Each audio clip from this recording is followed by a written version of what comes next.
আসসালামু আলাইকুম, সবাই কেমন আছেন? আশা করি সবাই অনেক ভালো আছেন। তো আজকে আমি পিঠা বানাবো, সেই রেসিপি আজকে আপনাদের সাথে শেয়ার করব।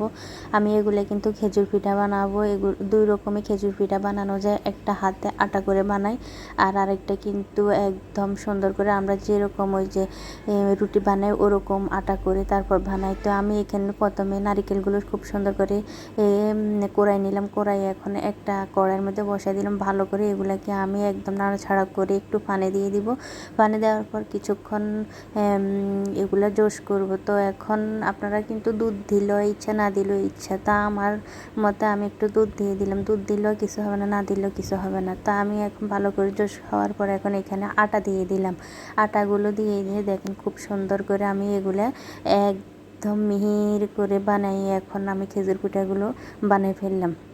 তো এখানে আমি কড়াইয়ের মধ্যে তেল দিলাম। তেলগুলো খুব ভালো করে গরম করে পিঠাগুলো দিয়ে দিলাম।